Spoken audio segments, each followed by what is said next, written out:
both on Teamer Energy, as you mentioned, a 74-card mirror. In their mains, they share 59 of the same 60s. This is going to be about the players. And we are ready to go. Big win already for Nelson, starting on that turn 1 attune. Hitting that early energy, that can be a big difference maker. Yeah, especially in these mirror matches, that early energy. You mentioned how attune can feel like a divination. Certainly can set up things like Long Tusk Cub. Brian, the first creature onto the board, it is Servant to the Conduit. We'll check Nelson for that Magma Spray. Did go find Basic Mountain.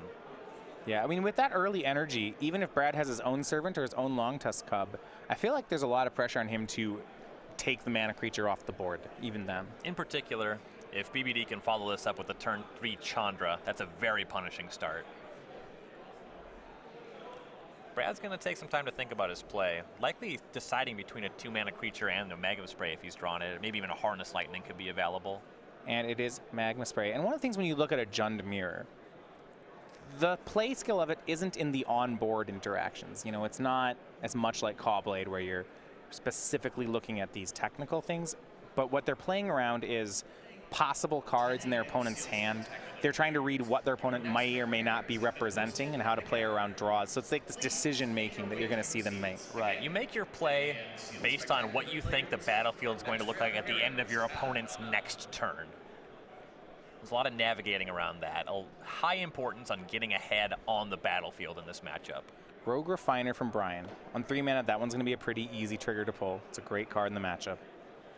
For Brad, Servant to the Conduit. And now he chose Servant despite having a Long Tusk Cub in his hand here. Getting more energy online can be pretty effective. These decks do play 3 copies of a Braid, so getting the Cub up to the 4 toughness range can be pretty significant. Okay, so getting the 4 energy before Cub hits the battlefield. Mm-hmm. Rogue Refiner swings in, Nelson down to 17. And for Brian, it's another Rogue Refiner. He had a Chandra in hand. I'm not sure he had the land for it. You see land 4 here, it's a Spire Bluff Canal, so it enters the battlefield tapped. Rogue Refiner, one of the best cards in Standard and certainly in the mirror. Getting a bunch of these down in this mid-game, building up to your late-game threats, that's just kind of the best foundation you can lay going into the mid-game. Though this gives Brad an opportunity to be the first player to hit 5 mana, thanks to that Servant to the Conduit. A card like Glorybringer could be excellent here. Yep. 4 copies in both decks here. He needs to do something on the board, though. These multiple Rogue Refiners, I mean, this card is just that good.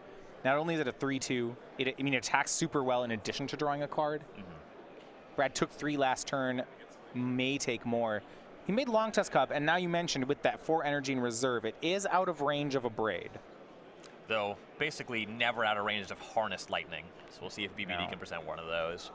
We see a Braid at the top of Brian's hand, so Brad has gotten that value from the Cub. You can attack with the Rogue Refiners, and if Nelson blocks and wants to get it up to 4, you can respond to the first activation on the Cub and go for the Abrade there. Okay, so you can just swing the Rogue Refiners, and Brad basically can't block. Right. You don't love trading with the Servant, but the Rogue Refiners have already replaced themselves. Yeah, there's no upside on them. They do what they do. And we see actually Brian's going to use an Abrade to remove Servant, and I like this play. And this is nice because he has a second Abrade. Yeah, so this is the kind of play. Brad Nelson is the kind of player who will read that from you, though. Yes. There's a lot of levels being played here. The pre-combat Abrade from Brian is all sorts of warning signs. Mm-hmm. We see Harness Lightning in response. And this is great because Brad had to spend an energy to cast the Harness Lightning. He went down to 3 in his reserves. So with that spell in the stack, Brian abrades away the Long Tusk Cub. All the removal spells trade. Rogue Refiner hits in. Nelson down to 14. But at the end of the day, I still like this trade for Brad. Yeah, this battlefield actually looks just fine for Brad. He didn't end up getting into a position where he had to use energy on the Cub, so he still has 4 energy. This would be a nice window to get something like a Glorybringer down. Wouldn't hate a Chandra here. Well, look, he has 4 energy. BBD, despite 2 Rogue Refiners, 3 cards in hand.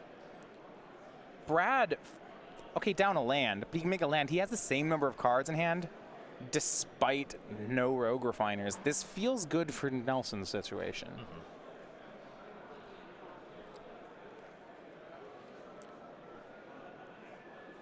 Mm-hmm. I guess he got to trade his Servant of the Conduit with an Abrade from BBD, and that feels like a win. Right. Abrade is actually one of the weaker cards in the mirror here, just because it can't always deal with the most important threats. Using it on Servant doesn't feel great, though there's not a ton of other targets. And here is Bristling Hydra from Nelson. Yeah, Hydra with 8 energy is pretty nice. You leave up 2 activations. You could a little bit more proactively make the Hydra a 4 toughness creature, get in front of the Rogue Refiner. BBD already expended 2 Abrades, so you're fairly comfortable with the first activation on the Hydra. Yeah, You do have to worry about getting double kill spelled, though. Glorybringer, though, that will attack from Brian. No exert, and now we've switched to a racing situation. Nelson down to 10 on the attack. And Nelson's going to want something like a Harness Lightning here. Well, this will work, yeah. Chandra, Torch of Defiance, that'll deal 4 damage to the Glorybringer. Dragon is down, land from Brad. No attacks yet. He's down 20 to 10. He's got to respect here. Yeah, blocking for the Chandra also pretty significant. On the following turn, if he's able to plus it, get access to another card, that's pretty big. Huge draw, though, for BBD. The remaining 3 cards in his hand are a Forest, and a Confiscation Coup, and his third draw was a Bristling Hydra of his own. And that Hydra looks very nice on the board. Yeah. Plenty of energy in the reserve, going up to 10 here. That's 3 activations. Yeah, and Nelson only at 8, so he only has 2. Nelson does get to maintain the Chandra here. We'll see if he can get a big hit. Yeah, I mean, that's the nice part, right, is that Brad has an uncontested Planeswalker, and as long as the game stalemates, we're okay. It'd be really nice to find a Whirler Virtuoso here. Yeah, Getting Thopters can kind of invalidate your opponent's Hydra. Chandra finds Harness Lightning. Brad will cast. He'll go ahead and take care of that Rogue Refiner. And that does bump him up 1 more Hydra activation. Rogue Refiner of his own draws into Rogue Refiner. This is exactly where he wants to be. That is bad news for BBD. Yeah. The more that Brad can chain these, that is just free. The ground's pretty gummed up right now. You're not going to see much in the way of attacking in the immediate turns, but maintaining that Chandra, that's the big win here. Let's see just what Brian drew. We knew his 1 card is Confiscation Coup. It looks like Whirler Virtuoso was the draw. And BBD is going to attack with the Hydra, and I like this attack because the Hydras can trade, and if Nelson gets too much more energy, his Hydra will just win. So Nelson makes a block, and now BBD could force some energy to trade if he wanted to. He'd have to pay more. Yeah, you have to double activate to get ahead, and for that reason, I kind of like just going for the trade on both sides here. I don't think either player wants to expend that much energy. Well, especially if that draw step for BBD is a Whirler Virtuoso, I don't think he wants any of this energy to trade. Yeah, he really wants to make Thopters, especially in the face of that Chandra, getting those easy access to flyers to punch through there. And we'll see if Brad can read that. And you see the block. Yeah, if Nelson's concerned about Virtuoso, he can force BBD to throw this energy on the Hydra. It puts 1 counter on the Hydra. So he's forcing an energy trade. And just like we mentioned with Brian, Nelson can force an energy trade. He's on the negative side of it. You see Nelson spent 9, and in return, he'll get 6 of Brian's energy. So it's not perfect, but Brad has no, and I love this play from Nelson. Normally you'd say, do I want to trade 9 of my energy for 6 of my opponents? The answer is no, but he's recognizing that he has no outlet, and this is a big reward for Nelson because BBD did have the Whirler Virtuoso. And now it's just 2 Thopters instead of 4. 2 Thopters, not enough to take Chandra down on the following turn. Yeah, a great play by Brad Nelson. Chandra pluses to find Abrade, more free cards, and now and there's just so much reward here as he abrades the Virtuoso. Because of that energy trade, BBD only gets 2 Thopters, so now when this Abrade happens, Chandra lives. This is just, he's being so rewarded for his play. And now with the Hydras cleared out, we're in a position where Brad can start attacking with his Rogue Refiner. And he will. Cast 1, draws into a Whirler Virtuoso of his own. That's a big draw. A lot of pressure on the top of BBD's deck right now. Really smooth game by Brad Nelson. But BBD's top of his deck is helping. It's a Glorybringer that's his draw for the turn. Clearing out that Chandra is mighty nice. He has to fade Harness Lightning here, but he doesn't have a choice. He has to play into it. Here is Glorybringer. Does Nelson have it? He does. Harness Lightning shoots it down. Chandra down to 1.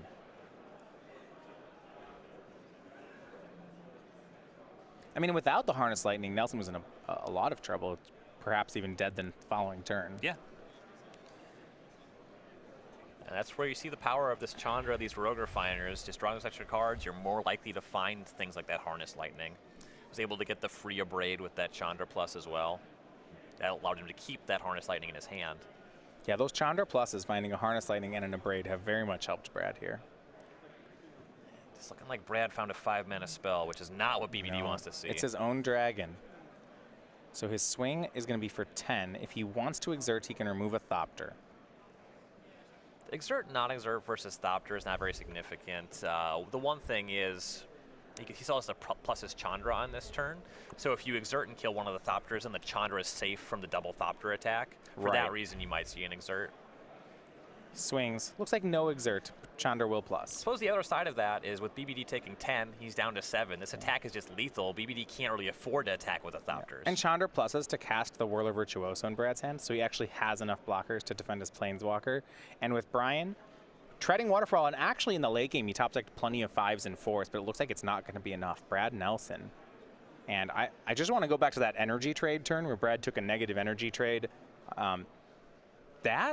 That may have won him the game, and it's a really strong play. Yeah, he generated pretty significant advantage off of that. Not only stopping BBD from making more Thopters, but also just buying himself more Chandra activations.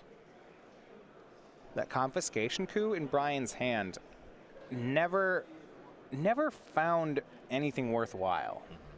The card has some spots. The fact that it can't untap the Glorybringer and give you an immediate attack is pretty big downside on a battlefield like this. He's going to cast. I assume he still has to take the Glorybringer. Yeah, he can't just do nothing. Yeah, he'll take the dragon. He's going to leave back blockers. At 7, he has to be very careful. And I'm not... Brad gets 2 more Thopters. He's counting this out. Brad makes 2 Thopters on that step as Brian plays his last card. He'll have 5 attackers. I guess he only goes to 1. Yeah, Rogue Refiner gets blocked by both Thopters. You connect for 4 with the other creatures. Chandra can only do 2 more. Right, so he puts him down to 1. So there's still a game, and Brad does cash out all his energy into Thopters. Chandra pluses, finding Aether Hub. Can't cast that, so BBD goes to 5. Full swing by Brad Nelson. The only way BBD can survive is by blocking both Rogue Refiners, so that's going to be the play. He'll go to 1. Bristling Hydra from Nelson says go. Can Brian deal 10? I don't think so. Chandra Torch of Defiance. Kind of the best you can do is second Glorybringer, and that's only 8. I suppose Chandra Plus might as well make sure there's no card you can draw. And Chandra will exile the top card. Botanical Sanctum. Okay, that doesn't do it. Nelson down to 8. Glorybringer. Exert on the Hydra. Exert on the Hydra. It's fine. Instead of makes a Thopter and block it, yeah. Just going to keep his life total at 8. No cards in BBD's hand. So game 1 of this mirror goes to Brad Nelson. A closely fought game. And I like how before attacking, Brad uses the Chandra to remove his own Glorybringer. Puts that back in his own deck. If you're not going to concede, let's see if I can figure out how to win this game. Hey, yeah, if you're not scooping, I'm going to take my cards back. I'm going to... Right, this lives in my graveyard. Yeah. So, 1-0. Brad Nelson is ahead after game 1. Sideboard's going to be similar. This match, though, is going to continue in just a second.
So we're back here with round number 12. Game 2 about to start here between Brad Nelson and Brian Braun-Duin. We're going to take a look at their sideboards here for the matchup. Now, I would assume, Ryan, because these are testing partners and you see 15 of the same cards on both sides, sideboard, that they will be using the same strategy here because they likely worked on it together. I have heard that there's a little bit of nuance to play versus draw. Okay. I haven't talked with these two players specifically, but one thing I've heard is a lot of people just don't like Servant of the Conduit on the play because it's one of the weaker cards in the deck. You don't really need to get ahead. If they just Harness Lightning it, this doesn't really do anything. It's a terrible top deck, and you usually see some small number of copies on the draw to try to stay in the game. But other than that, things should be very similar. As we go down the list, the sideboard for both players is going to be 4 Negate, 3 Chandra's Defeat, 3 Vizier of Many Faces, 2 Supreme Will, a Nissa's Steward of Elements, a River's Rebuke, and a Confiscation Coup. Confiscation Coup is great, Nissa's great, River's Rebuke is great, Vizier of Many Faces is great. One thing that kind of changes player draw is how well you can leverage Supreme Will. That's a card you might want on the play, not necessarily want on the draw. So I'm interested about the Confiscation Coup. 1 copy in each deck. It seems like it should be great because they're playing a mid-range mirror and it's a 5-mana sorcery. But that last game, we saw Brian have one the entire time and it never looked good. And part of that is just the rest of his draw. I didn't really support it. You know, the 2 of Braids is not exactly where he wanted to be. He did have to expend the Braid on the Servant of the Conduit. It's certainly less impactful than River's Rebuke. But there are going to be games where life totals are relatively even and you can actually coup a Glorybringer for a big effect. All right, so for game 2, both players getting a start on a tune with Aether. You know, out of their sideboard, I want to look at our bingo cards here. I still don't have, I haven't gotten any squares since we started broadcast, you know. Got some Nissa Steward of Elements, some River's Rebuke on here, Vizier of Many Faces. Actually, if all 3 happen, I get a bingo. They're all in the same line. Good you luck. just got 2 more squares during game 1? Attack with 5 or more creatures, Servant of the Conduit makes mana. You have a square, Servant of the Conduit makes mana. Yeah. Yeah. Well, yeah, it's a very aggressive creature, so it's usually attacking. So, you know, that's an interesting box. Yeah, my squares are a cat with lifelink attacks.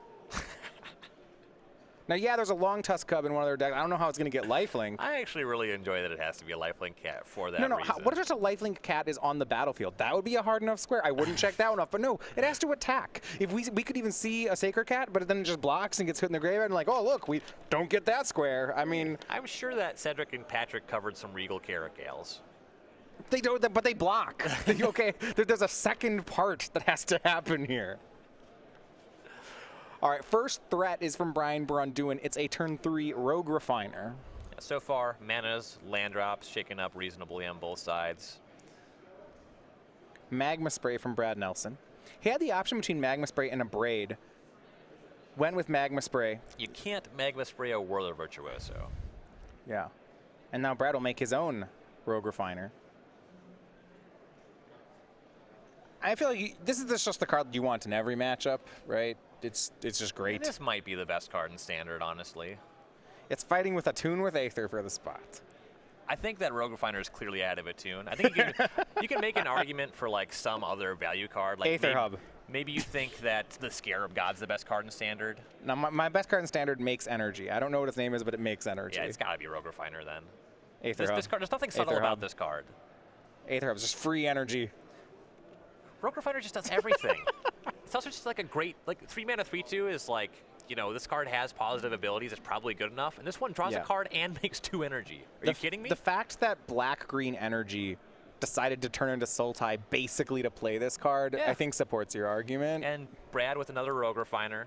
Yeah, both players have played 2, so they both have a lot of lands and full hands. Yep. And Brian offers a trade. And interestingly here, Brad not going to accept the trade. He wants to accept the race instead. Brad will go to 17 for first damage here. In particular, if BBD follows up with a Planeswalker, having 2 attackers is much better. And then we see Bristling Hider from BBD. And this is the really gross part of Rogue Refiner. Not only did he play these 3/2s that drew cards, but then you look at the top of the screen and say, hey, Brian's got 11 energy. Where did all that come from? It was pretty free, actually. He must have worked really hard to make that energy. Like, in fact, he didn't. Yeah. Would you believe that that was all incidental? And we see the Vizier of Many Faces. Yeah, that'll be a good check on the Hydra. Both players with relatively even energy, BBD with 11 to Brad's 10. That's the same number of Hydra activations, even though BBD is one ahead on the count. Yeah, now Brad selected Bristling Hydra as the copy for Vizier. So the players' boards still continue to be basically the same. But Vizier's great in this matchup. Yeah, not only is the Hydra now, it comes back as something later. Yeah. Assuming that the Hydra ever dies. That's not something the Hydra is great at doing. Yeah, in these matchups, we see them trade a lot, actually. But you're right, normally they don't die. Yeah, it's usually specifically other Hydra that checks Hydra. Yeah. You end up trading them because you think, yeah, well, that's just how this goes. We see a cycle of a land from BBD, then plays. There we go. Best card in standard Aether Hub goes to 12 energy. And then passes. All three of the cards considered in our discussion to be the best card, just in the same deck. Yeah, Brian, I mean, I wonder if he played them all, if he'd be playing the best deck. I think you can make a case for that. They make it easy when all the cards are clearly part of the same base strategy. Not to mention that Hub just goes everywhere. Attune and Rogue Refiner are both green cards. Very easy access. And with that Hub, BBD is up to 4 activations on the Hydra, with Brad still at 3. You do have to be 2 ahead to really profitably Hydra. And this is an interesting game where both players really flush on huge amounts of energy, a lot of resources, a lot of mana, and you get into a mid-range kind of slugfest here. And for Brad, land 6, no plays, go. Possibly sitting on some Harness Lightnings. They're not great on this battlefield, but he wants to be doing more than that. Now, I'm interested that Brad doesn't want to try to trade the Hydras. Because his Hydra is a Vizier of many faces, it would seem to me that he'd like to try to get it in the graveyard. Mm-hmm. Yeah, it just comes back. Not clear exactly what's in the hand. I think if he had a Glorybringer or a Whirler Virtuoso, he'd be going for it, and I estimate those are about the 2 best cards that he could have. I guess if he attacks, Brian's not blocking. Yeah, one thing about it is right now there's nothing really interesting to go for with the Vizier on the way back. And that's a square. It's Nissa, Steward of Elements from Braun-Duin. All right, it's got a square. Nice. Nissa is actually pretty solid in the mirror. It's not as good. I guess its ceiling is higher than Rogue Refiner, but the floor is lower. But when you have this battlefield that's relatively stable, no great attacks on either side, being able to scry if you get to a point where you get an activation that actually puts something on the battlefield, Nissa can really generate a lot of value. Now, end step Brad Nelson's going to abrade away the blocker. So we look at Nissa, the +2 scries 2 for the Planeswalker. This would be a source of great card advantage for BBD, so I think that's going to force some aggression from Brad to get it off the board. Mm-hmm. You'll see if he wants to just fully Alpha Strike here. From 17 and with no Planeswalkers to defend, that makes a decent amount of sense. Yeah, and now Glorybringer from Nelson. Well, that's just easy mode. Yeah. 4 power flyer, 4 loyalty Planeswalker. There's still a question. You might want to attack with the other creatures, because if your Glorybringer gets hit by Harness Lightning, then things get a bit worse for you. Well, what I like is if both the top 2 creatures, the Vizier and the Glorybringer, attack the Nissa, then Brian's likely just to lose the Planeswalker, because or trade the Hydras, which I think Brad's pretty into as well. Mm-hmm. So we have an attack here.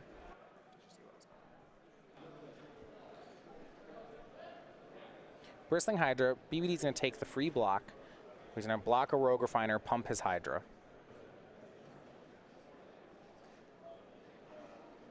And everything's going at Nissa.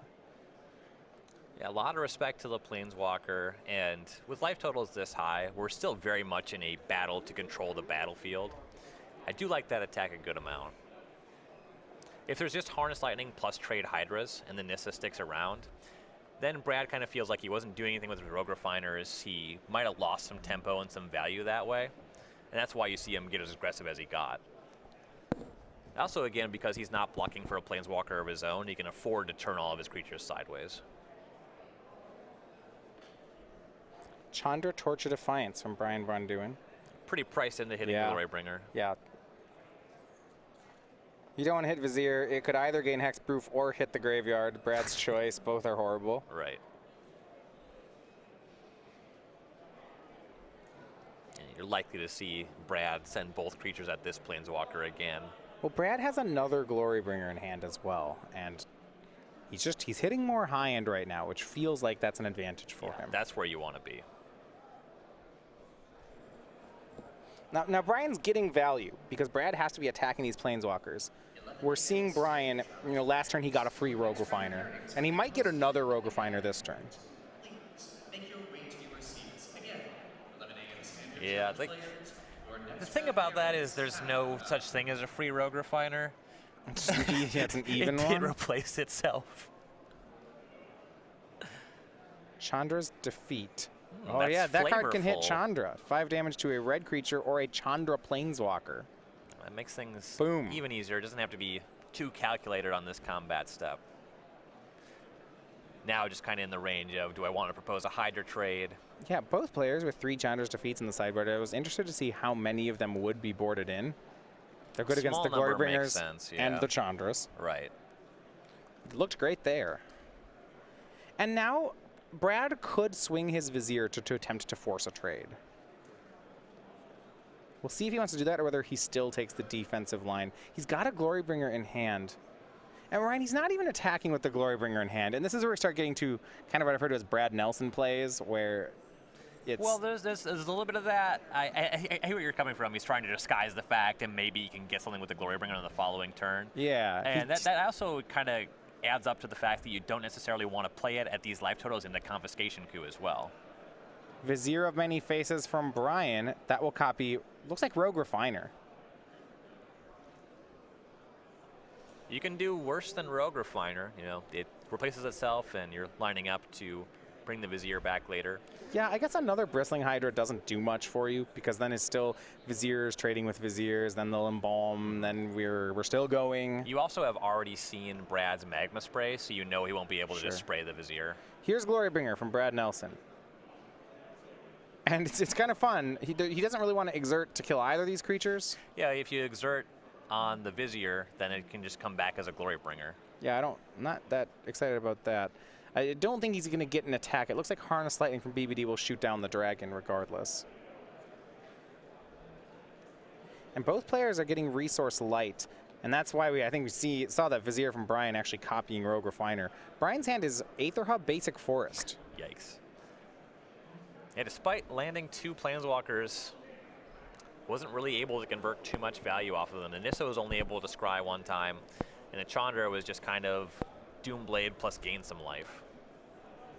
Not even. It just got Chandra's defeated, actually. So it did get a card, I suppose. It was a 2 for 1.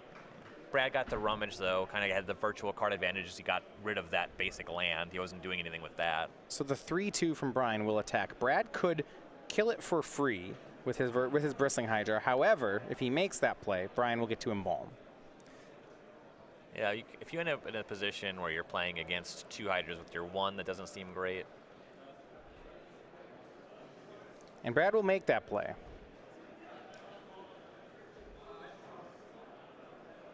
And now the Vizier will embalm, targeting Rogue Refiner. Yeah, more energy in another card with his hand as low on resources as it is. Kind of makes sense. Also, one thing about the double Hydra is you can't really spread activations. You're still dealing with the Hydra on the other side. So Brian's embalmed Vizier is set to Rogue Refiner. Brad's is set to Bristling Hydra, and that is not an embalmed, it's the regular one.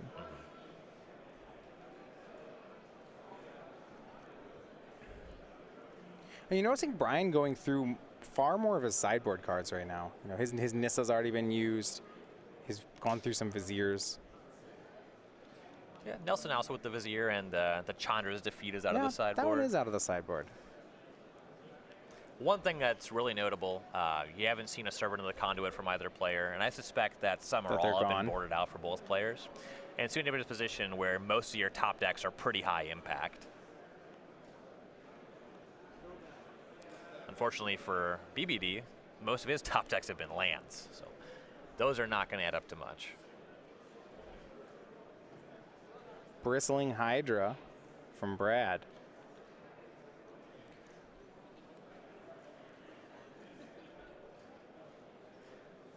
Brad was kind of reevaluating things. Now that BBD's first Vizier has come back embalmed, he's less concerned about the Hydra trade, but still decides that that's not where he wants to be just yet. He's going to hang back with his Viziered Hydra.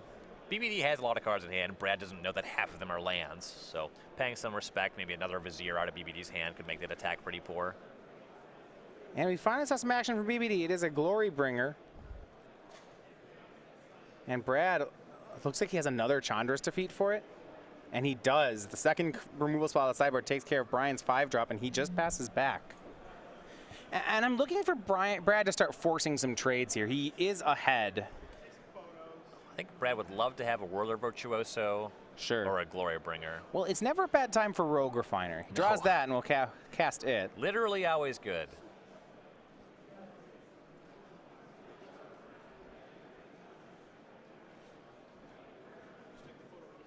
I think one of the advantages is that the Vizier on Brad's side that's set to Bristling Hydra, when he trades, he'll get another creature. He can create a 2-for-1 by trading that away. He also just started pulling ahead on cards thanks to these Rogue Refiners. Yeah, and with that Rogue Refiner, he's now at a situation where he has 12 energy, where previously he was a little bit light on that to BBD's 13. Right, and now both Hydras will attack, the regular and the Vizier. Or not. Thinks about it, maybe just the Vizier, and I like this. This is creating, as mentioned, creating a 2-for-1. Either Brian takes damage or he puts a Vizier in Brad's graveyard. Yeah, these Hydras have been pretty impactful, kind of with the size of the creatures in the matchup. You kind of want to maintain one Hydra, and he doesn't necessarily want to bring back the Vizier as a Hydra. So maintaining that as a Hydra makes sense. And it looks like the Rogue Refiner from Brad drew another Rogue Refiner, so he's just going to keep taking more cards. Infinite. Yeah. Up to 15 energy. Passes Brad the now turn. in a pretty commanding lead on this game. I mean, you see the respect to Rogue Refiner. I mean, Braun-Duin both the first Vizier and the Embalmed Vizier copied Rogue Refiner for this reason. But Brian draws a 5 of his own. It is Glory Bringer.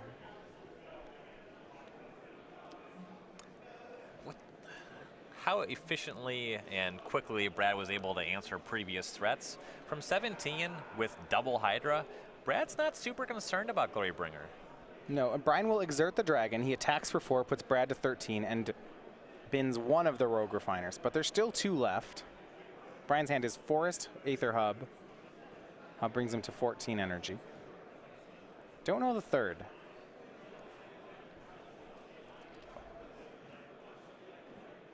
He passes back to Brad. Yeah, both players, a Whirler Virtuoso from either side would be really strong here. We see 15 and 14 energy in stockpiles. It almost feels like that's the card we're racing toward. And BBD is playing 4 copies to Nelson's 3. Nelson. Of course, the way Nelson's been chaining these Rogue Refiners. All right, here's a question. You saw Nelson hovering here on 2 mana on the end step. It will be a Braid. I was going to ask whether or not he even had a 2-mana card. That would not be surprising behavior for Brad Nelson. It actually does, though. He braids away that Embalmed Vizier. Well, with this much energy, and with him being this far ahead of the battlefield with the Glory Bringer exerted, we're getting to a point where you can just attack with these Hydras and then attack with the Rogue Refiners. Doesn't care if the free block is made because he hits for so much damage otherwise. And so by doing that at Braid, you potentially get in for some extra damage with these Rogue Refiners. So I do like that a lot. Nelson casting Bristling Hydra swings the whole team. His last card's actually a Glory Bringer as well, so he definitely is looking to race. Jeez. Not hard to close the game from here. No. So, a block on Hydras from BBD. If you look at the creatures here, 3, 3, and 5 from Brad. So, it is 11. And you see BBD going in front of the smaller Hydra. He doesn't want to kill that Vizier because it can just come back as a Glory Bringer. Brad could try to win this turn. He has 11 damage right now coming through. He has enough energy to put 4 1/1 counters on the Hydra. It's a really bold move to make, but he could just try to end the game. Yeah. I mean, it's not that bad. You can't kill the Hydra. Once you resolve the first activation, you have plenty of backup activations. BBD doesn't have enough cards in hand to go for the Hydra. So the worst thing that can happen is one of your Rogue Refiners is hit. Whatever. Who cares? Now, we might see him take a more patient line where he just deals damage, tries to lay it up for the next turn. And we see Brian trying to, what happened is he's trying to make his Hydra outsized by 2. And each time he does it, Brad responds with a counter on his own. And with Brian picking this fight, you do have to be a little bit more concerned. If the Hydra exchange happens poorly for Brad and BBD has a removal spell for Rogue Refiner, things could get worse for Nelson.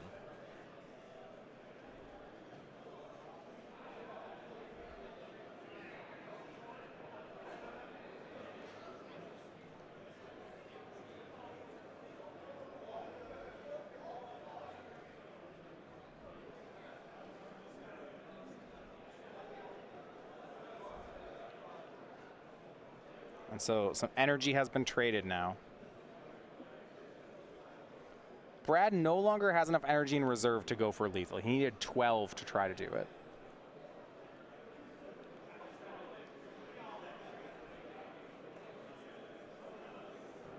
Yeah, there's not really a ton of risk of what can happen on the other side if you don't win this turn. Ryan, I'm checking off the square. Hexproof creature with more than 5 power. Ooh. Yeah. It's not a bad one. Probably were looking for a slippery Bogle, but you got it. This was way more likely to happen than slippery Bogle. So the Hydra's trade, the damage is in 3, 3, and 6. Looks like BBD down to 3. And I like Brad putting that extra point in. It makes all his attackers lethal next turn. Draw from Brian is something blue. He'll need a lot of help. And remember, Brad's last card's a Glorybringer as well. Supreme Will from Brian. That's played with the second mode. Can find Whirler Virtuoso or Confiscation Coup. That's another square for me. Yep. Oh, another 4 in a row. You're going to get like another bingo. You need Rishkar taps for mana. Yeah, I haven't seen any Rishkars this tournament. Well, you don't play it in Team or Energy. There that you would go. be why. Yeah. Shows up in the Sultai build, though. Yeah, we've pretty much just been seeing Teamer.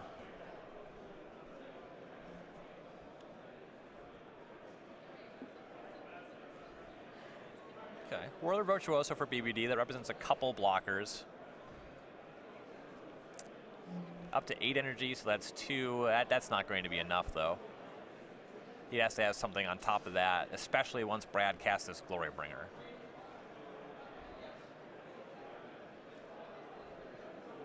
Yeah, for 5. Looks like we do see the Glorybringer from Brad. Every attacker is lethal. There are 5 of them. Brian can Chandra's defeat the dragon. So with 8 energy, though, Brian only has 3 blockers. Yep, he needs another trick here. And even then, it's just to survive. And he extends the hand. It is Brad Nelson winning the Teamer Showdown here, 2-0. And you really see, for both players here, a well-practiced matchup. And in the end, Brad able to take it down. Yeah, navigated well on both sides. In the mid-range fight, frequently presenting just better top decks will do it. You saw BBD got a little bit gummed up with some lands. Brad presenting Rogue Refiner into Rogue Refiner into Rogue Refiner. That's pretty tough to deal with. BBD also kind of priced into Viziering up a Rogue Refiner, where you would much rather be hitting something more impactful. Brad got to cast his Unbristling Hydra. That was a good exchange for him. And yeah. So, and you know, and that's true. And we have to say with Brad Nelson, I started the day at 5 and 3.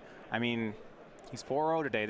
You know he's going to get his wins eventually, and he's actually in a spot where he can compete for the top 8 going into Modern. And certainly generally prefers Standard to Modern, but he's got Modern chops as well. Yeah. All right, so Ryan, I checked off a few squares this round. Hexproof Creature, Power 5, Nissa Cast, Vizier of Many Faces was embalmed. I don't know. I'm going to get one. Get one. And if you are wondering at home, I do still have a bingo. So that's great. Yeah, that's great. And you still there. You might have a few more. And I have 2 4 in a rows.